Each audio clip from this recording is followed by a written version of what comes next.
سبحانك لا علم لنا إلا ما علمتنا إنك أنت العليم الحكيم رب اشرح لي صدري ويسر لي أمري واحلل عقدة من لساني يفقهوا قولي سيدي مدير معهد دار السلام فضيلة الأستاذ الدكتور أمل الله الزكاشي حفظه الله سيدي رئيس جامعة دار السلام فضيلة الأستاذ الدكتور حامد فهمي الزكاشي حفظه الله متعنا الله بطول عمره الأحباء والأعزاء في الله تسهيلا لي وتفهيما لكم سأتكلم بلغة الإنجليزية itu jurus supaya tidak ditulis jasus. Saya terlahir sebagai orang Sumatera, suku Melayu. Sedangkan adik-adik ada yang datang dari Kalimantan, suku Banjar. Ada yang datang dari Sulawesi, Makassar, Bugis. Ada yang datang dari Pulau Jawa, suku Sunda, Jawa. Maka ini adalah takdir yang kita terima. Kita tidak pernah bisa request untuk minta kepada Allah SWT. Kalau suku, tempat lahir, tahun lahir itu adalah takdir Tuhan, maka sesungguhnya demikian juga dengan takdir beragama. Ada yang terlahir dari rahim seorang muslimah, ada yang terlahir dari rahim seorang yang tidak Islam. Maka kenapa kita bisa menerima perbedaan suku dan tempat lahir? Mengapa kita tidak bisa menerima perbedaan takdir beragama?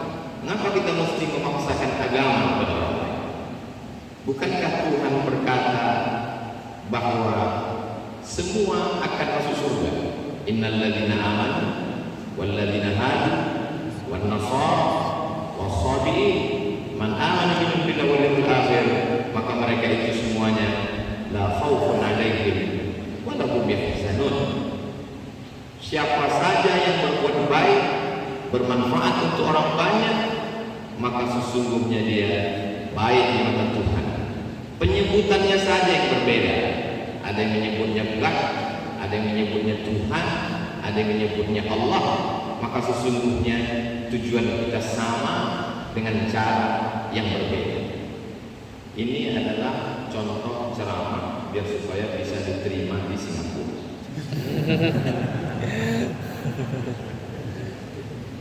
Jadi saya mendapatkan tulisan-tulisan seperti ini itu sekitar tahun 2000-an. Saya sampai di Mesir 98, lulus 2002, dan ketika itu sedang gencar-gencarnya tulisan. YouTube belum begitu populer, tulisan-tulisan melalui website jaringan Libra.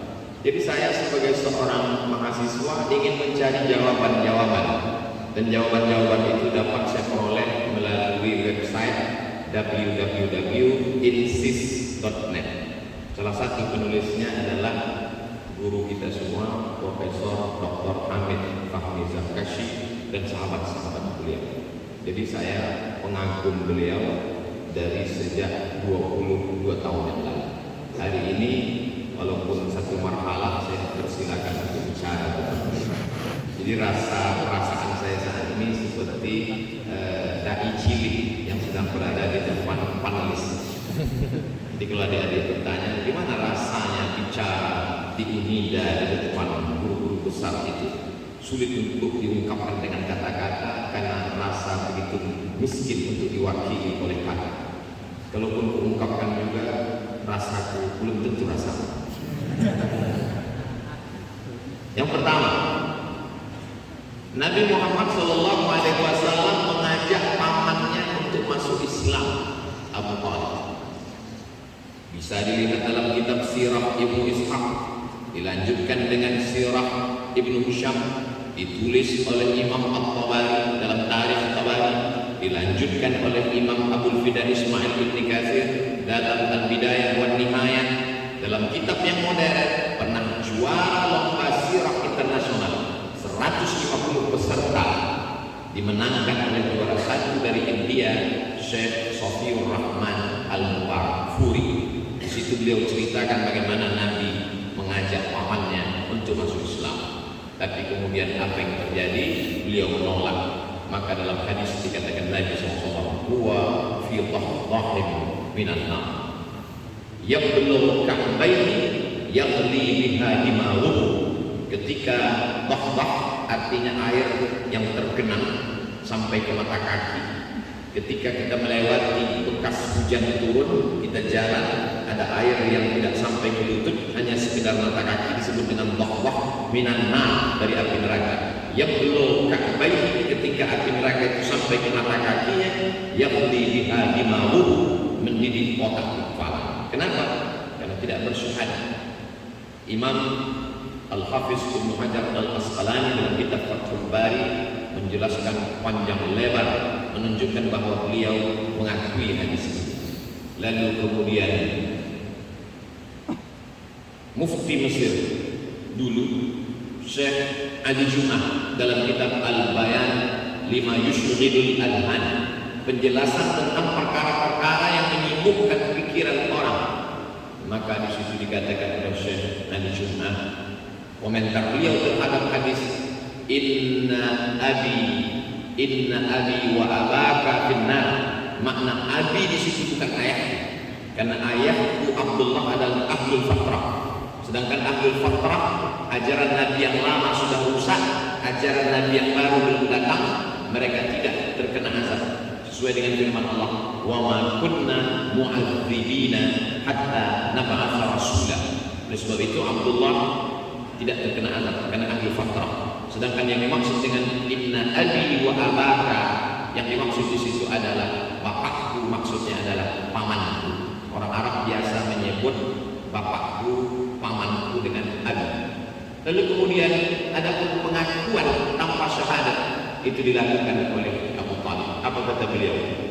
Laqad alimtu anna dina Muhammadin khairan adyanil bariyah, laula al-malamah wa idharil masabbah lawajadtani sam'an lidzalika dini mubayyinan. Menunjukkan bahwa dia baik, sopan, santun, menerima agama ini dengan lapang dada. Laqad alimtu, dia katakan dalam bentuk taukid, laqad alimtu anna dina Muhammadin, maksudnya Islam, khairan adyanil bariyah, agama yang paling bagus. Kalau memang tahu agama yang paling bagus, kenapa tidak bersyahadat? Laulal malamah, kalaulah bukan karena takut dicaci maki, wa idharil masabbah, kalaulah bukan karena takut dicela dan dikecam, lawajadtani samhan lidzalika dini mubayyinan, pastilah kau dapati aku akan menerima agama ini secara tenang dan berlapang dada. Tapi tidak dia lakukan. Kenapa? Karena tidak dapat menerima kecaman mereka yang mengejek karena mengikut Nabi Muhammad SAW. Ini argumentasi yang pertama. Sedangkan menurut Ahlus Sunnah wal Jamaah, Imam Abu Hasan Al-Asy'ari, iman itu adalah at-tasdiqu bil qalbi wal iqraru bil lisani wal amalu bil arkan. Jadi kalau hanya sekedar tasdik tanpa iqrar, ini bermasalah. Sekarang banyak juga orang mengatakan saya percaya dengan Allah, tapi kalau untuk bersyahadat nanti saya khawatir akan putus hubungan, akan ini dan itu, bahaya. Karena nanti akan ada fardu kifayah. Bagaimana dengan jenazahnya, mau dikuburkan di pemakaman mana? Karena masing-masing agama sekarang sudah ada pemakamannya. Sampai hari ini belum ada pemakaman khusus pluralisme agama, belum ada. Yang kedua, Nabi Muhammad SAW pada tahun ke-8 Hijrah, kalau tadi kasusnya pertama sebelum Hijrah, pada tahun ke-8 Hijrah disebut dengan peristiwa Fathu Makkah. Nabi membawa 10.000 pasukan ke kota Makkah Al-Mukarramah. Sampai di kota Makkah, beliau membakar 360 berhala. Ada yang dari emas, perak, batu, perunggu, dan roti. Karena musyrik jahiliyah juga membuat berhala dari roti yang besar sekali, dari tepung gandum dicampur dengan minyak sapi dalam bentuk wujud manusia duduk berdiri dibakar. Setelah itu roti itu disembah. Ketika perut lapar, roti itu dicuit. Mohon maaf Tuhan, aku lapar. Seandainya Nabi itu datang membenarkan keyakinan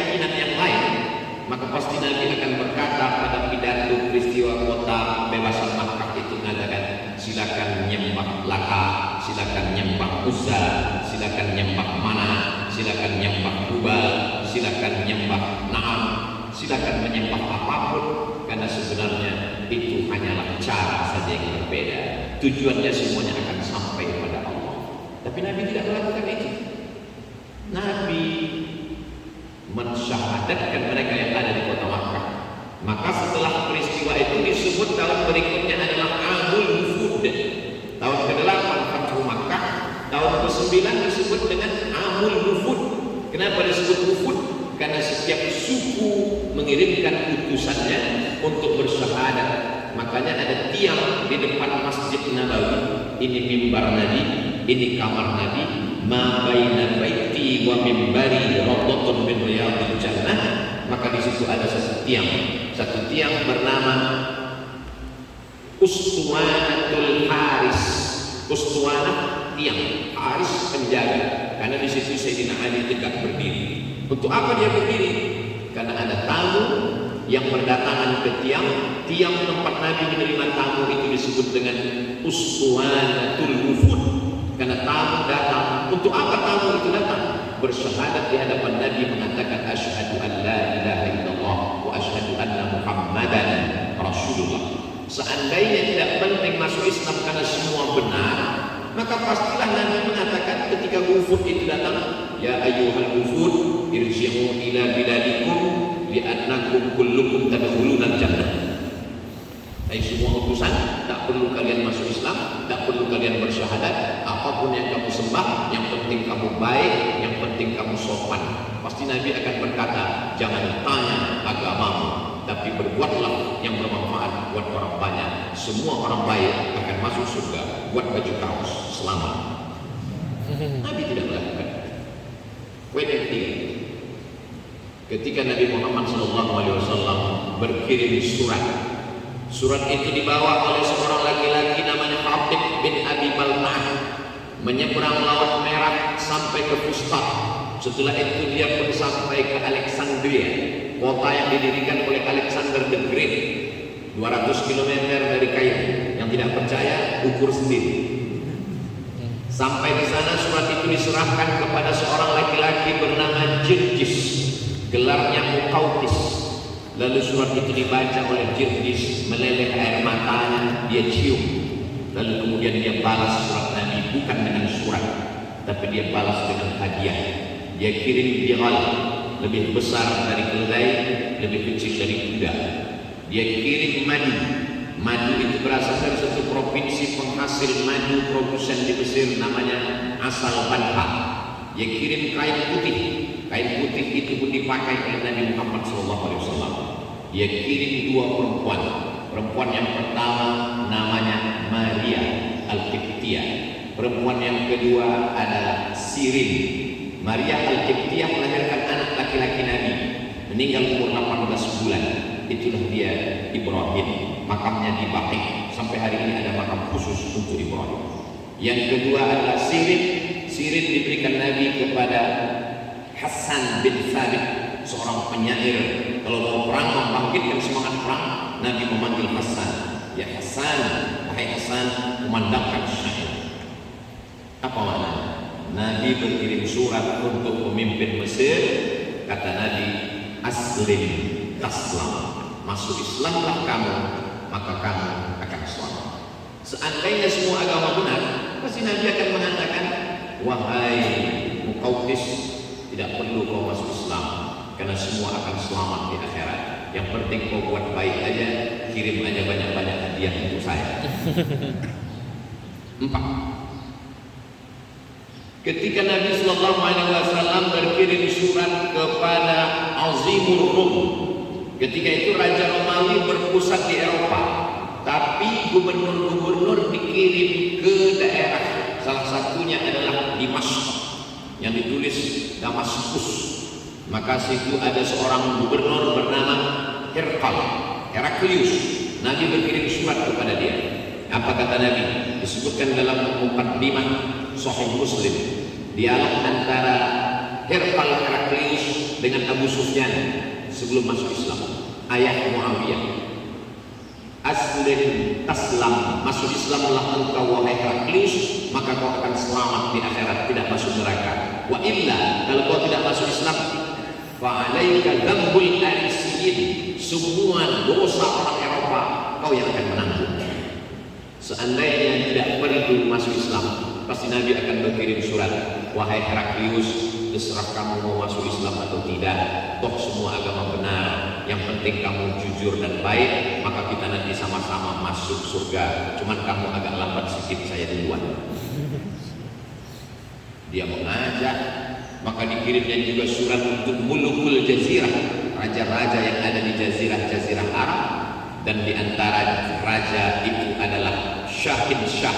Syah artinya raja, Syahid raja-raja, Syah rajanya segala raja-raja, Malikul Muluk dia adalah Kisra. Lalu kemudian raja Persia itu mengambil surat Nabi, dia robek surat Nabi. Lalu kata Nabi SAW, mazzaqallah mamlakatahu, Allah pun akan merobek kekuasaannya. Lalu kemudian Syahid Syah Kisra mati, digantikan oleh anak perempuannya bernama Buran. Buran tidak punya ilmu politik sama sekali, tapi karena mereka menganut monarki, meninggal bapaknya, naik anaknya, diangkat. Berita itu sampai ke Nabi SAW. Ya Rasulullah, ya anak Syahid Syah sudah dilantik menjadi penguasa Persia. Persia kerajaan yang kuat, Romawi kalah oleh Persia. Makanya ada satu surat dalam Al-Quran, surat Ar-Rum, ghulibatir Rum, bangsa Romawi dikalahkan. Siapa yang mengalahkannya? Persia. Fi adnal ardi, di bumi yang terdekat. Yang dimaksud dengan bumi terdekat itu adalah al-bahrul mayyit. Al-bahru, laut mayyit, mati, laut mati yang ada di Yordania sekarang. Lalu kemudian apa yang terjadi? Nabi mengeluarkan statement, lan yufliha qaumun wallau amrahum imra'atan. Allah tidak akan membuat suatu kaum itu menang kalau dia dipimpin oleh seorang perempuan. Hadis ini selalu dipakai untuk dekat-dekat pilkada kalau ada calonnya perempuan. Tidak akan beruntung suatu kaum kalau dipimpin oleh seorang perempuan. Kronologis hadis itu adalah karena anak Kisra, Buran, perempuan yang tidak punya ilmu politik, tapi karena kekuasaan bapaknya diangkat juga untuk menjadi pemimpin. Mohon video ini jangan dipotong, dipakai untuk tahun-tahun politik ke depan. Saya yakin jamaah cerdas dia akan menonton full di channel Gontor TV. Jangan lupa subscribe, like, share, dan komen. Artinya apa? Seandainya tidak perlu masuk Islam, maka pasti Nabi akan mengatakan, wahai Muqawqis, tetaplah dengan ortodoksmu. Wahai Heraklius, tetaplah dengan keyakinanmu. Wahai Buran, Syahid Syah ayah Buran, tetaplah kau menyembah api, karena mereka penyembah api abadi. Sampai hari ini kalau ada olimpiade menghidupkan api, api yang tak pernah padam diambil dari penyembah api, yaitu negeri Persia. Poin yang kelima, ketika Nabi Muhammad SAW menebarkan para sahabat ke seluruh penjuru dunia, dari mulai Uqbah yang sampai ke Maghribi pada masa kekhalifahan Utsman bin Affan, dan sudah sampai ke Azerbaijan.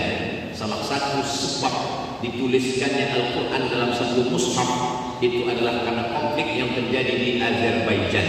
Azerbaijan dekat dengan Caspian Sea yang disebut dengan Bahrul Qazwain. Qazwain, Teluk Kaspia, sekarang masuk dalam Rusia. Mengingatkan kita pada Vladimir Putin. Akhirnya apa maknanya? Bahwa kekuasaan Islam sudah sampai dari belahan timur sampai ke belahan barat, dan semua orang yang ada sampai dakwah itu mereka berubah menjadi Muslim karena menerima dakwah. Artinya para sahabat ini mendakwahkan, mengajak orang ke jalan Islam sesuai dengan firman Allah, ud'u ila sabili rabbik, ajak mereka ke jalan Allah Subhanahu wa taala. Yang keenam, ayat yang sangat populer dibacakan khatib, inna dina indallahil Islam. Tapi kemudian sebagian orang mempelintir makna Islam di sini, bahwa yang dimaksud dengan Islam dalam ayat itu adalah bukan Islam yang asyhadu an la ilaha illallah wa asyhadu anna muhammadar rasulullah, salat, zakat, puasa, haji. Tapi yang dimaksud dengan Islam di situ adalah semua orang yang berserah diri kepada Tuhan, maka dia adalah Islam. Inna dina indallahi Islam, maknanya siapapun yang berserah diri kepada Tuhan, maka dia sudah Islam, tidak perlu lagi masuk Islam. Keyakinan dari mana ini datang? Kalau begitulah keyakinan makna Islam, maka semua orang yang minta syahadat ke Wali Songo, maka langsung saja Wali Songo mengatakan, Wali Songo saya masuk Islam. Kata Wali Songo, kamu sudah berserah diri kepada Allah? Sudah. Berarti kamu sudah Islam, gak perlu sholat, gak perlu puasa, gak perlu bersyahadat, kamu pasti masuk surga. Islam, kata Syekh Mahmud Shaltut, aqidah wa syariah. Dia tidak hanya sekedar sholat, zakat, puasa, haji, tapi dia mesti meyakini la ilaha illallah Muhammadur Rasulullah. 7. La in asyrakta. Ta di situ adalah Sayyidina Muhammad sallallahu alaihi wasallam. La in asyrakta, kalau kau persekutukan aku ya Muhammad SAW, la yahbatanna amaluka, semua amalmu gugur, tidak akan bernilai di hadapan Allah Subhanahu wa taala. Maka amal baru diterima, ada syarat dan ketentuan berlaku. Sepintar apapun kamu, secerdas apapun kamu, sekuat apapun hafalanmu, setinggi apapun nilaimu, kalau kamu tidak terdaftar di UNIDA, maka kamu tidak akan ikut di wisuda. Harus ada syaratnya.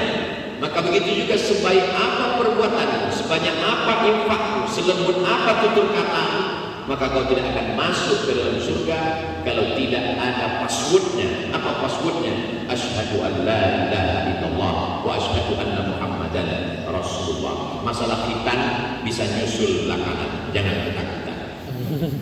Nah, ini sekarang banyak orang mau masuk Islam lagi heboh-hebohnya ini.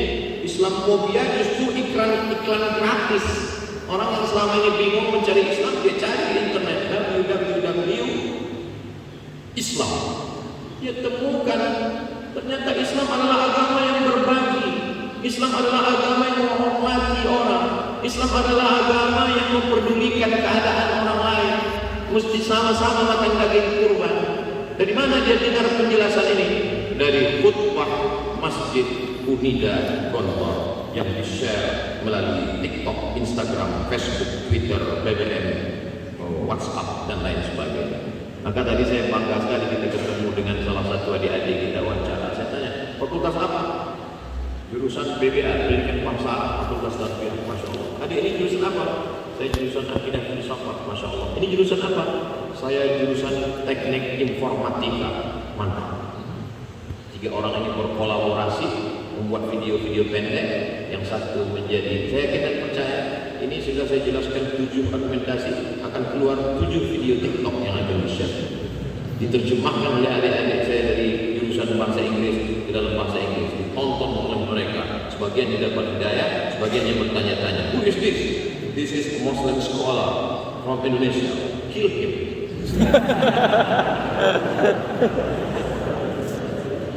Kedelapan, bahwa Allah Subhanahu wa taala sudah mengatakan dalam Al-Qur'an ada orang-orang yang disebut ingkar.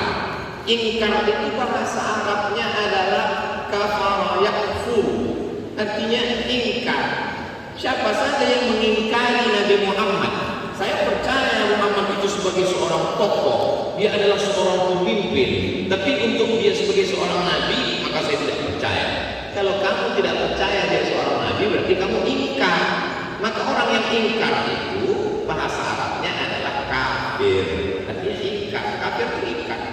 Saya tidak marah kalau disebut kafir. Kalau ada orang beda agama dia sebut, soal kafir dengan ajaran kami. Saya tidak kafir.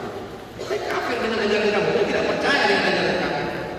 Tapi istilah itu adalah istilah agama dan belum pernah dipakai orang untuk hubungan interaksi sosial. Misalnya dalam acara banyak tamu, lalu saya bilang, jamaah sekalian silakan minum, yang kafir-kafir dengan Nabi Muhammad silakan minum. Tidak benar. Itu adalah istilah agama. Jangan serta-merta karena di-upload di medsos, lalu kita takut mengucapkan. Yang ngalah itu bukan agamanya, yang ngalah itu adalah aturannya. Maka mestinya orang di parlemen, DPR RI membuat aturan supaya IT punya aturan. Di mana konteks ini dipakai? Oh, dia sedang ceramah dalam masjid, kajian setelah Jumat bersama komunitas muslim, sedang menjelaskan doktrin agamanya. Ya boleh, jangan dilepaskan teks dari konteksnya. Baca ayat Quran aja nggak boleh dilepas dari asbabun nuzulnya, baca hadis juga nggak boleh dilepaskan dari asbabul wurudnya. Maka itu diatur lewat undang-undang. Kalau agamanya yang disuruh ngalah, nanti Islam ini amandemen. Nanti orang mau sholat susah. Banyak orang yang berpikiran tidak sempurna, tidak lengkap. Akhirnya dia katakan, kita nggak boleh nyebut orang yang nggak percaya Nabi Muhammad itu kafir. Kenapa nggak boleh? Karena Allah sendiri mengakui keyakinan mereka. Coba dilihat ayatnya. Wala na'budu ma abadtum wala antum abiduna ma a'bud. Artinya kan kita nggak boleh maksa lakum dinukum waliyadin. Memang betul ayatnya. Tapi ayat itu dalam surat apa? Surat Al-Kafirun. Ini ayatnya ada Pak Ustaz. Dalam surat apa? Suratnya nggak boleh disebut. Ayatnya nggak bisa ngalah. Aturannya yang dibuat supaya orang tidak terjerat dalam undang-undang ITE. Nah, inilah diperlukan kecerdasan. Hari ini banyak orang yang cerdas, tapi nggak punya duit untuk nonton videonya full karena nggak punya paket 2 giga. Yang satu lagi punya duit, punya paket 2 giga, tapi nggak ngerti karena tidak punya basic pendidikan agama. Lalu di mana dia mesti berkuliah? Dia mesti masuk tidak, insya Allah. Tapi syaratnya berat. Khutbah Jumat bahasa Inggris. Dia tak lulus. Khutbah bahasa Indonesia aja ngantuk. Yang ke-9, bahwa dalam Islam itu mesti dibedakan antara keyakinan tentang dogma agama, tentang akidah, bagaimana sikap Islam menyikapi akidah, dan bagaimana berinteraksi sosial. Bukan mentang-mentang kita berinteraksi sosial dengan baik lalu menggadaikan akidah, dan tidak pula karena kita berprinsip dalam akidah lalu memusuhi orang lain. Nah, ini yang banyak tidak bisa membedakan. Kapan kita mesti berprinsip tegas dan kapan kita mesti lentur berteman, bersahabat, satu kompleks, satu kantor dan lain sebagainya. Orang kalau sudah terlalu akrab lalu akidah tidak begitu penting. Ada pula orang yang terlalu berpegang kepada akidah lalu mengorbankan hubungan sosial. Maka dua ini mesti dibedakan. Agama Islam, agama yang tegas dalam masalah akidah keyakinan. Tapi dalam masalah hubungan sosial, bacalah Piagam Madinah. Piagam Madinah ini banyak versi, banyak sekali pasal-pasalnya. Tapi saya anjurkan adik-adik, kalau mau yang simple, sederhana, yang disusun Syekh Sofiur Rahman dalam Al-Mubarakfuri, 12 pasal.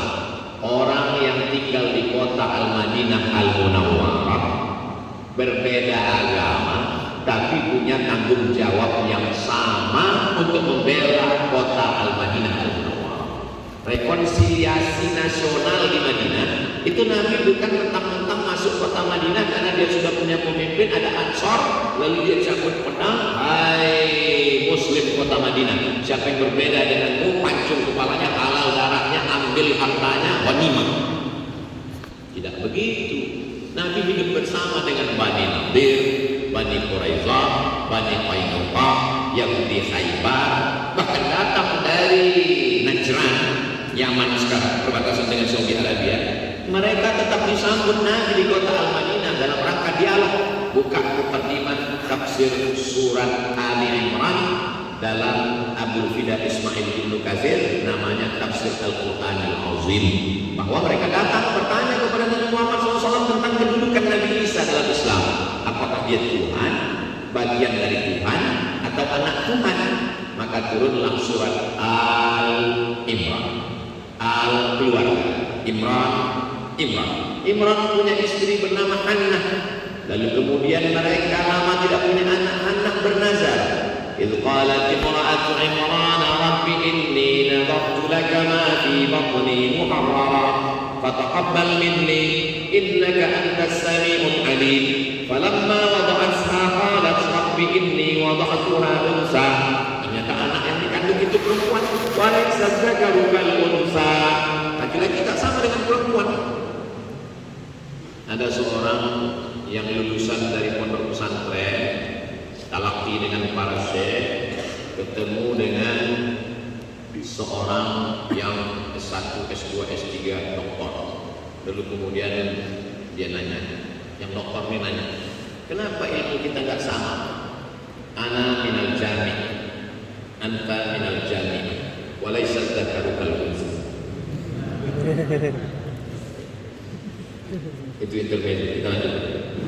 Wa inni sammaituha Maryam wa inni u'idhuha bika wa dhurriyyataha minasy syaithanir rajim. Imran punya istri bernama Hannah. Hannah melahirkan seorang anak perempuan bernama Maryam. Maryam tiba-tiba hamil. Lalu kemudian ditanya, siapa yang membuat engkau hamil wahai Maryam? Maka Maryam menjawab, ini adalah dari Allah Subhanahu wa taala untuk menguji. Dia melahirkan seorang anak bernama Isa alaihissalam. Keluarga kecil ini disebut dengan Al-Imran, keluarga Imran. Jawaban. Jadi masalah berdialog tentang keyakinan itu dalam Islam biasa. Bertetangga dengan orang yang berbeda agama itu dalam Islam sesuatu yang biasa 1400 tahun yang lalu. Jadi kalau ada orang hari ini datang mengajarkan kita, tema seminar kita adalah bagaimana hidup bertetangga dengan orang yang berbeda agama. What? Lalu selama ini kita tidur. Umat Islam adalah umat yang paling biasa untuk berbeda keyakinan. Maka ketika Islam sampai ke Mesir, sampai hari ini Mesir tetap ada Kristen Ortodok Koptik. Di Lebanon ada Maronit. Maka semuanya hidup dengan kedamaian. Kenapa? Karena kita memang sudah diajarkan Rasulullah SAW, tapi tidak mengorbankan keyakinan akidah kita untuk bersosial. Lalu sosial hubungan baik ini mengalahkan dakwah untuk ud'u ila sabili rabbik. Jadi banyak sekali orang-orang sekarang karena saking dekatnya, saking akrabnya, lalu kemudian ada interpretasi liar terhadap teks-teks beragama, seakan-akan ayat ini tidak relevan atau penafsirannya dibengkokkan. Yuharrifunal kalima an mawadhihi. Perbuatan siapa itu? Yahudi. Apakah kita akan melakukan perbuatan yang sama seperti Yahudi melakukan itu terhadap Taurat dan Injil? Kita juga akan melakukan perbuatan yang sama. Kenapa? Hatta law dakhalu juhra rabbin la dakhaltumuh. Kalau mereka masuk ke lubang biawak, maka kamu pun akan masuk juga ke dalamnya. Tahrif terjadi. Itulah mengapa saya amat sangat bangga berada di tengah adik-adik sekalian, karena di sini referensi Arab, referensi Inggris, setelah tamat Darussalam lalu kemudian melanjutkan S1, bertemu dengan guru kita yang memang spesialisasi di bidang itu. Maka jangan sampai ayam mati di lumbung padi. Padinya banyak sekali, tapi kemudian ketika pulang ke kampung halaman ditanya orang, gimana sikap kita terhadap liberalisme, sekularisme, agnostik, ateis? Mohon maaf, spesialisasi saya di bidang bahasa Arab.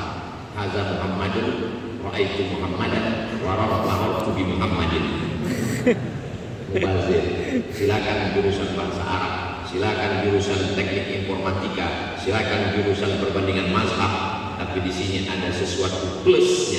Sama seperti kita masuk ke mall, ada orang jual nasi goreng. Tapi ini ada yang berbeda. Apa dia? Nasi goreng kambing. Ada kambing di dalam. Walaupun nggak suka makan kambing, tetap masakan. Kenapa? Karena nanti setelah pulang kampung orang akan tanya, apakah kamu pernah cicipi nasi goreng kambing? Enggak. Mubazir. Innal mubazirina kanu ikhwana syayatin. Jadi adik-adik yang kurang tertarik dengan dunia pemikiran, karena mau tidak mau, suka tidak suka kita akan berhadapan.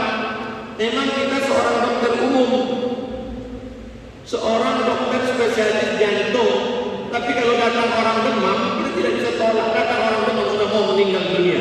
Pak dokter, ini ada orang sakit, tolong ditolong Pak dokter. Mohon maaf, saya spesialis jantung. Masalah kulis dan kurang bukan urusan saya. Yang spesialisasi di bidang tarbiyah Islamiyah, maka sesungguhnya pemikiran juga bagian dari tarbiyah. Tarbiyah apa? Tarbiyatul aqidah as-sahihah. Keyakinan inilah yang membuat kita berbeda dari yang lain. Islam itu adalah agama yang mengajarkan berani mengatakan tidak. Banyak orang yang berani mengatakan iya, tapi tidak banyak yang punya kemampuan untuk mengatakan tidak. Say no to drug, say no to bonceng. Anak-anak muda nulis di spakbor motornya, tulis say no to bonceng, maksudnya pacaran. Itu tidak terjadi pada adik-adik. Kenapa? Security kita. Kalau kita tidak membentengi umat ini dengan akidah, maka luar biasa. Kajian akidah ini berat. Maka kalau diharapkan hanya sekedar seminar, nauzubillah, kita akan terkalahkan. Saya yakin dan percaya adik-adik anak muda bisa membuat video yang sederhana dalam bentuk TikTok, dalam bentuk dialog, dalam bentuk iklan pendek, dalam bentuk video 1 menit. Jadi kalau dulu kita mendengar ada musabaqah qiraatul Quran, bagus. Musabaqah qiraatul kutub, bagus. Tapi zaman kalian berbeda, generasi milenial. Namanya musabaqah vlog. Komunitas jamaah YouTube. Tara ya YouTuber. Kita mesti kembali ke YouTube. Karena ini sebagai wasilah dakwah. Karena kalau tidak kita manfaatkan ini bagi orang yang awam, yang tidak mengerti tentang Islam, dia tidak tahu mana benar, mana salah, mana bengkok, mana lurus, mana hitam, mana putih. Yang dia akan pilih mana yang paling banyak iklannya di medsos. Saya sebagai seorang yang awam multimedia, tidak mengerti tentang laptop. Saya masuk ke toko laptop. Saya tidak tahu mana laptop yang bagus, mana yang tidak. Mana yang paling banyak ngomongnya, itu yang saya pilih. Kenapa? Ini iklan, ini bagus, ini bagus. Kalau ini aja, jangan lupa, awas cepat rusak. Yang ini bagus, ini bagus. Mohon maaf, nanti itu potong, takutnya saya kena somas. Artinya apa? Orang tidak mengerti speknya apa, isinya apa. Begitu juga dengan berislam hari. TK-nya nari-nari, joget-joget. Topi saya bulat topi saya. Kalau bukan bulat, bukan topi saya. Ini tidak ada cerita tentang akidah. SD-nya juga begitu, SMP-nya juga begitu, SMA-nya juga begitu. Apalagi 2 tahun terakhir tidak belajar agama sekali, sama sekali. Kenapa? Online. Di atasnya pakai jilbab, bawahnya pakai celana pendek. Kenapa? Karena gurunya hanya melihat pas foto. Generasi ini sudah kehilangan agama. Dia beragama hanya sebagai Idul Fitri, Idul Adha, seremonial, celebration, celebrity, hanya pesta. Maka siapa yang bisa mengisi pelajaran agama ini? Tanggung jawab kita semua melalui media sosial. Tontonan-tontonan itu mesti dikemas menjadi sebuah tuntunan. Kalau tidak, maka orang akan menjadikan tuntunan itu tidak sebagai tontonan, maka hilanglah pesan-pesan agama. Siapa yang paling sering menyuarakan semua agama benar, semua agama baik. Tuhan tidak bertanya apa keyakinanmu. Yang ditanya adalah apakah kau bermanfaat buat orang banyak. Ketika saya naik motor besar, di komen di bawah, Abdul Somad yang selalu berceramah kopar kafir, itu moge yang kau naik itu adalah bukan made in orang Islam. Jadi seolah-olah kalau kita sudah mengkaji masalah akidah, lalu kita tidak boleh pakai produknya. Ini kan pemahaman yang orang tidak mengerti, tidak melihat secara utuh. Coba kita lihat bagaimana Nabi Sallallahu Alaihi Wasallam ketika akan terjadi perang Khandaq. Khandaq itu air yang digali. Tidak ada satupun ayat dalam Al-Quran yang memerintahkan, hai orang beriman, galilah Khandaq. Tidak ada. Menggali Khandaq itu murni ide dari Salman Al-Farisi. Orang Persia punya metode perang menggali parit yang kira-kira jaraknya sudah tidak bisa melompat. Salman bertanya kepada Rasulullah, ya Rasulullah, anazalul wahyi, Apakah turun wahyu untuk melawan Persia, melawan orang Rom ini? Kata Nabi SAW, tidak ada. Melawan Persia ini. Maka kami di Persia dulu punya metode ya Rasulullah. Perang Ahzab, koalisi, hizb satu partai. Ahzab, koalisi partai-partai. Karena ketika itu berkumpul orang kafir, orang musyrik, orang Yahudi, orang berkumpul semua untuk melawan Nabi. Disebut dia dengan Ahzab karena berkoalisi semua musuh. Disebut dia dengan Khandaq karena menggali parit. Menggali parit itu bukan ajaran Islam. Itu metode yang datang dari Persia. Tapi kenapa diterima? Karena tidak terkait dengan akidah. Jadi kalau hari ini kita pakai sepeda motor, pakai pesawat, kemarin katanya orang kafir masuk sana, ini kok pakai? Makanya kalau nonton itu sampai habis. Jangan tonton video pendek hoax yang disebar oleh buzzer. Tapi memang sulit untuk meyakinkan bahwa bunga mawar itu wangi karena lalat tidak bisa membedakan mana bunga mana sampah. Tidak ada dalam hadis. Saya dapatkan di grup-grup WhatsApp. Maka dalam memahami bahwa kita memakai produk, termasuk masjid ini, sejak kapan dalam sejarah sirah Nabi bahwa Masjid Nabawi itu ada kubahnya? Tidak ada. Makanya Wali Songo membangun masjid tidak pakai kubah. Jadi kalau orang mengatakan bahwa masjid itu rukunnya mesti ada kubah, banyak sekali masjid Muslim Pancasila pada era Pak Harto tidak ada kubahnya. Yang dipakai adalah arsitektur gaya masyarakat Jawa klasik dengan atap kerucut. Lalu kemudian dari mana kubah ini datang? Ketika masyarakat Islam sudah sampai ke Bizanti, ada seorang raja bernama Bizanti, dia punya imperium kerajaan Bizantium. Maka di antara cirinya adalah kubah melengkung. Di antara manfaat dari kubah melengkung, batu-batu yang disusun sehingga dia menjadi kuat.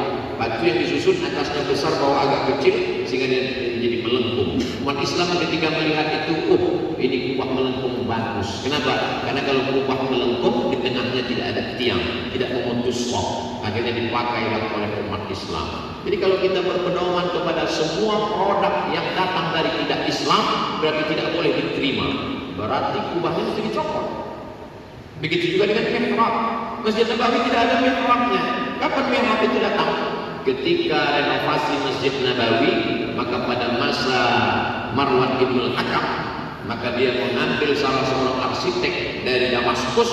Arsitek itu melihat baik sekali kalau dibuat tempat imam khusus, karena kalau imam berada di tengah saf, ini kosong kanan dan kiri. Akhirnya imam dimajukan ke depan dan sebagian masjid memakai itu, sehingga imam bisa maju ke depan, di sampingnya bisa untuk menerima tamu dan lain sebagainya. Bagus, baik, kenapa tidak diterima? Begitu juga dengan menara. Ketika dulu dalam hadis Bilal bin Rabah memandangkan azan di atas satah, di atas atap rumah. Allahu Akbar, Allahu Akbar. Lalu kemudian ketika Islam sampai ke Alexandria, mereka melihat ada tiang yang sangat tinggi. Di atas tiang yang tinggi itu ada api yang membara. Maka itu disebut dengan mercusuar, supaya orang yang berada di tengah laut membawa kapal dengan bahtera yang besar, khawatir nabrak ke pantai, kapalnya pecah. Maka kalau ada mercusuar, ada api, mereka sudah bisa mengagak-agak merem supaya tidak nabrak ke pantai. Mercusuar ini bahasa Arabnya adalah manara, diambil dari kata nar, tempat api. Manara, tempat api. Umat Islam melihat ini bagus, maka dibuang apinya, dibawa ke tepi masjid, apinya dicopot, orangnya naik ke atas. Makin tinggi, makin bagus suara turun. Sekarang orangnya tidak naik ke atas, yang naik ke atas. Orangnya tetap di bawah. Dan ini bukan buatan orang Islam. Makanya tertulis di sini on off. Kalau ini buatan orang Islam, maka tertulis al-ayat wal maut. Jadi kita tidak anti dengan produk siapapun non muslim, dari mulai sendal, sepatu, baju, bahkan di dalam tempat ibadah kita, kipas angin dan lain sebagainya. Kenapa? Karena Nabi SAW agama itu agama yang logis. Jadi kadang mereka yang menyerang ini dua kemungkinan. Pertama, pura-pura bodoh karena memang ingin menyerang. Yang kedua, memang bodoh betul. Ini yang susah. Jadi orang yang jahil itu masih bisa diajari, tapi ada yang lebih mengerikan adalah bukan jahil tapi tajahul, sengaja bodoh. Jadi kalau ada orang yang tidak paham, itu kita bisa pahamkan. Yang sulit itu kita berhadapan dengan orang yang makannya dari gagal paham. Dia kalau paham malah nggak makan. Justru kalau dia nggak paham dia bisa bertahan terus. Nah, ini yang sulit berhadapan dengan. Tapi dalam dunia medsos itu tidak bisa dilihat mana benar mana salah, mana yang paling ramai, mana yang paling viral, mana yang jadi trending topik, mana yang jadi trending dalam Twitter. Maka kita perlu memviralkan pemikiran-pemikiran yang lurus supaya yang benar tidak dianggap salah, yang salah tidak dianggap benar. Sekarang banyak orang yang tidak punya basic agama, dia tidak bisa membedakan mana hak, mana hak, mana hak, mana hak. Wa tawasau bil haq. Nauzubillah. Dia tidak bisa membedakan. Saking banyaknya orang batil yang betul merasa batil. Ini yang terjadi sekarang. Semua agama benar, semua agama baik. Tuhan tidak melihat apa perbuatanmu, Tuhan tidak melihat keyakinanmu. Yang penting kau bermanfaat buat orang banyak. Jangan permasalahkan agamanya. Yang penting dia sopan. Untuk apa orang Islam tapi koruptor? Lebih baik tidak Islam tapi jujur. Kita dijebak pada kata-kata, dijadikan quote, dijadikan baju kaos, dijadikan stiker, dijadikan ditempel, dilihat orang di tepi dinding, diomongkan setiap hari, dia buka handphone itu yang dilihat. Saking banyaknya orang batil, yang betul merasa batil, yang batil merasa betul. Yang terjadi sekarang namanya fitnah medsos. Jadi kalau sebelum salam itu kita disuruh minta perlindungan dari 4 fitnah. Allahumma inni a'udzubika min fitnah, Allahumma min azabi jahannam wa min azabil qabri wa min fitnatil mahya wal mamat wa min syarri fitnatil masiihid dajjal. Bertambah satu lagi, min syarri fitnatil madsus. Dasayadus, yang dimaksuskan, yang diserobotkan ke dalam pemikiran umat Islam melalui medsos yang luar biasa. Jadi adik-adik, anak-anak muda saya ajak bertarung di dalam medsos. Karena ini adalah jihad kebenaran, tapi tetap mengerti baik-baik aturannya. Jangan sebut nama, jangan sebut kelompok, jangan sebut partai, jangan sebut apapun. Kenapa? Karena kita pasti akan dijerat dalam pasal-pasal ITE dan lain sebagainya. Tapi insya Allah kalau kuat, kalau nggak kuat, saya ketemu dengan adik-adik kemarin, tiba-tiba ustadznya ngomong, mudah-mudahan anak-anak kita ini jadi ustadz somad. Saya bilang, jadi ustadz ini berat, biar aku aja. Adik-adik sesuai dengan bidangnya masing-masing, tapi insya Allah menolong agama Allah Subhanahu wa Ta'ala. Ada orang masuk ke rumah sakit jiwa. Ketika sampai di pintu gerbang, di samping pintu security itu ada beberapa orang gila yang duduk di situ. Ketika sampai, kata orang gila di situ kepada orang yang waras, "Bapak gila?" Kata dia, "Saya waras, kamu yang gila." Masuk ke dalam. Sampai dalam di lapangan sepak bola, ketemu dengan beberapa orang gila. Nyanyi mereka, "Oh, orang gila, oh, orang gila. Saya waras, kamu gila." Sampai dalam pas mau ketemu dengan direktur rumah sakit jiwa RSJ, ketemu lagi, duduk di depan pintu. Sudah berapa lama gila? Lama-lama dia ragu, sebetulnya siapa yang gila? Begitulah hari ini, saking banyaknya. Jadi kalau semua orang mengatakan Abdul Somad itu radikal, Abdul Somad itu memecah belah umat, disebarkan di medsos, bahkan luar biasa jihadnya, dibuatkan pula itu balihonya ditempelkan. Ini kan luar biasa amal jariahnya. Lalu kemudian orang yang bingung-bingung, oh iya, Abdul Somad itu ustaz yang baik, dia menjelaskan tentang agama. Kalau dia baik, pasti diterima di Singapura. Masa orang baik ditolak di mana-mana? Untungnya masih diterima di Indonesia. Dua kemungkinan, Abdul Somad yang selamat, atau UNIDA-nya dikatakan universitas radikal juga. Gara-gara menyambut Abdul Somad. Wa in tuti' aktsara man fil ardi yudilluka an sabilillah. Kalau kau ikut suara orang kebanyakan di atas muka bumi ini, maka kau akan disesatkan dari jalan Allah Subhanahu wa Ta'ala. Itulah mengapa pagi, petang, siang dan malam 17 kali kita katakan ihdinas siratal mustaqim. Kenapa kita minta hidayah? Kita kan sudah dapat hidayah. Kita ayah kita muslim, ibu kita muslimah, ada di antara adik-adik yang mu'alaf, kita sudah masuk Islam. Kenapa kita minta hidayah? Hidayah kedua. Yang pertama, hidayah sebelum Islam menjadi Muslim. Yang kedua, hidayah di dalam Islam itu sendiri kita selalu dapat bimbingan Allah SWT. Karena hati luar biasa. Yusbihu mu'minan wa yumsi kafiran. Paginya beriman, petangnya kafir. Yumsi mu'minan wa yusbihu kafiran. Makanya kita diajarkan, ya muqallibal qulub, wahai engkau yang membolak-balik hati, tsabbit qalbi.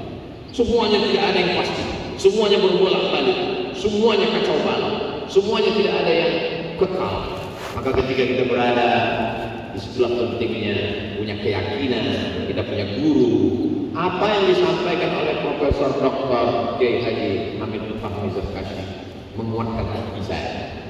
Dulu setahun yang lalu ketika dengan Al-Mukarram Profesor Dr. Kiai Haji guru kita, guru Amal Fatullah, maka beliau juga menguatkan saya.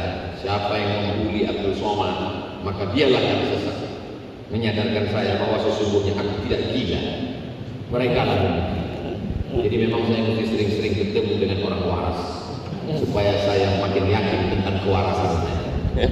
Kalau tidak maka kita buka medsos. Tapi saya lihat Ustaz nggak pernah balas di komen di YouTube, nggak pernah balas di Instagram, nggak pernah balas di FB juga nggak pernah, karena saya nggak punya passwordnya. Sengaja saya serahkan ke tim media. Kenapa? Karena saya termasuk orang yang tidak sabar melihat ini. Jadi kalau saya langsung buka, saya akan balas. Maka saya tahu tentang diri saya. Orang yang paling mengerti tentang dirinya adalah dirinya sendiri. Maka dalam medsos ini pun kita mesti cerdas. Adik-adik punya kehidupan yang luar biasa. Gimana letak luar biasanya? Pendidikan bahasa Arab, oke. Bahasa Inggris, oke. Bahasa Indonesia, jangan tanya lagi. Memang kita orang Indonesia asli.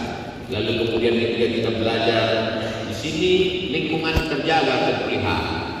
Jangankan orang yang jahat, jangankan orang yang nakal mau masuk kemari, Ustaz aja ditanya. Siapa? Ustaz Somad. Kamu boleh. Apalagi setan. Jadi ada di sini lingkungannya luar biasa. Mesti memiliki kekuatan cita-cita yang besar. Jadi tentang masalah kuliah, saya dulu ketika tahun 2002 pergi ke Makkah haji, mampir ke salah satu kemah guru saya. Assalamualaikum Ustaz. Waalaikumsalam. Saya mau selesai nih Ustaz di Al-Azhar. Bagusnya saya pulang S1 atau lanjut S2 S3 ya. Kata guru saya, nggak ada gunanya ente S2 S3 kalau nggak pandai ceramah. Saya nggak pernah ceramah. Dalam hati saya, kalau gitu nggak usah. Saya masuk kemah satu lagi, guru saya juga. Assalamualaikum Ustaz. Waalaikumsalam. Saya mau tamat nih Al-Azhar 2002 mau pulang. Kira-kira saya lanjut S2 atau S3 ya? Bagus kau lanjutkan S2 dan S3. Nanti kalau kau ngomong orang percaya. Ternyata ikhtilaf dua kemah. Saya tidak bawa omongan ini ke sana ini sini lalu saya benturkan mereka. Enggak, lantas saya pergi ke kemah berikutnya, ternyata Ustaz salah. Kata Ustaz yang sana mesti S3. Saya kombinasikan kedua-duanya. Lalu kemudian saya pakai, saya latihan, saya pulang, saya sedang kuliah. Saya mencari beasiswa yang semangat luar biasa. Selesai tamat S1, dapat beasiswa 4 tahun di Al-Azhar. Saya lanjutkan lagi ke Malaysia, Universiti Kebangsaan Malaysia. Selama di sana saya tetap juga mencari beasiswa, pemburu beasiswa. Kerja saya di perpustakaan. Kenapa di situ? Internet gratis. Mencari beasiswa. Ada beasiswa Maroko. Kirim pas foto, fotokopi paspor, ijazah, penting. Dapat beasiswa, lompat, tinggalkan UGM. 1 semester setengah saya di UGM. Kemudian sebelum COVID saya diundang ke Malaysia presentasi di UGM. Kata wakil rektor, Ustaz Abdul Somad diakui sebagai alumni UGM. Lalu saya tanya, saya di sini nggak selesai. Ada peraturan baru 4 hari belajar dianggap alumni.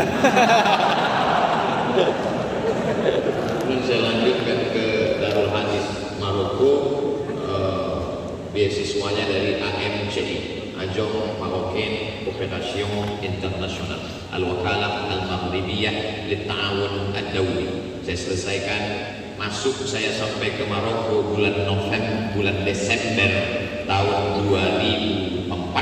Saya pulang bulan November tahun 2006. Jadi saya menyelesaikan S2 saya 1 tahun 11 bulan menulis tesis 300 halaman dalam bidang hadis, judulnya Rijalul Muwatta wa Sahihain alladzina dha'afahum an-Nasa'i fi kitab ad-du'afa wal matrukin jam'an wa dirasatan. Disidangkan munaqashah 3 profesor doktor dalam bidang hadis. Setelah itu barulah saya pulang. Saya tidak menceramahkan ini di jamaah umum, takut nanti mereka pulang dia bilang sombong. Ini hanya untuk motivasi adik-adik. Adapun yang nonton sakit hati ya salah sendiri. Lalu setelah pulang, saya sebetulnya masih ada dapat beasiswa 5 tahun. Jadi saya mau ambil 2 jatah dari Al-Wakalah Al-Maghribiyah di tahun dahulu, masih ada 3 tahun lagi. Ibu saya sendirian di rumah, adik saya sudah menikah, dia hidup sebatang kara. Saya anak pertama, keluarga cuma 2 orang, tak ada saudara perempuan. Gimana mak? Aku mau lanjut doktor. Dia nggak ada nyuruh pulang, cuman dia bilang kalau kau pulang doktor, aku almarhumah nggak ada gunanya. Itu namanya tafsir isyar, artinya pulanglah. Akhirnya saya pulang, ikut tes dosen, menjadi PNS tahun 2009, lalu kemudian mengajar di Universitas Islam Negeri Sultan Syarif Kasim. Lanjutkan lagi, beliau meninggal 2019 dan saya sempat mendaftar karena ketika itu kawan saya, sahabat saya dapat program 5.000 doktor. Saya tanya setahunnya berapa beasiswanya? 300 juta. Kali berapa? Kali 4 tahun. Wow, amazing. Saya pun ikut daftar. 3 tahun berturut-turut mengajukan, enggak lulus. Apa salahnya? Enggak tahu. Kawan saya lulus saja beasiswanya. Adapun di universitasnya saya lulus, diterima. Lalu kemudian saya terdaftar 2017. 2019 bulan Juli saya datang membawa disertasi yang sudah siap dimunaqashahkan.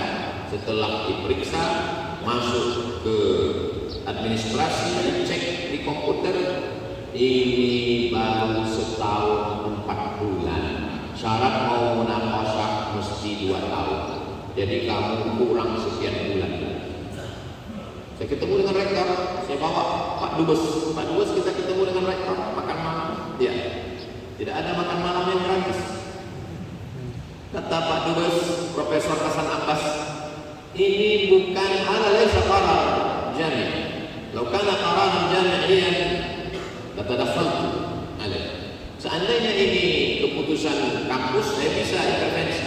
Tapi ini adalah qarar Wizaratul Tarbiyah wa Ta'lim. Ini keputusan Menteri Pendidikan. Kata Pak Dubes, kita tidak bisa masuk intervensi di negara orang. Baiklah, saya pulang. Saya cuma mau ngasih tahu, saya menulis disertasi 2 tahun kurang 4 bulan. Jadi motivasi buat adik-adik yang menunda-nunda ketika ditanya, kamu kenapa belum selesai? Masih jomblo? Maka sesungguhnya al-doktorah wara'akum, calon mertua amamakum, aina mama. Jadi mesti digas, urus cepat selesai. Maka saya hanya menyambung apa yang dikatakan oleh guru kita Profesor Dr. Hamid Fahmi Zakasi. Kalau kalian doktor, maka apa yang kalian sampaikan itu tidak dilecehkan, diremehkan orang. Saya dulu ketika pulang nggak pernah saya tulis di tel itu. Hanya tulis kalau di mana-mana Ustadz Abdul Somad saja cukup. Saya bilang sama pengurus masjid, jangan tulis detail yang panjang. Ustadz Abdul Somad cukup. Sampai akhirnya suatu hari ada koran di Riau. Itu di halaman belakangnya isinya Ustadz semua. Ustadz. Jual obat kuat. Minyak lintang. Jadi saya bilang, ini umat ini nggak bisa bedakan mana Ustadz yang mengajarkan agama, mana Ustadz yang jual obat kuat. Sejak itulah dipakai Ustadz Abdul Somad LCMA.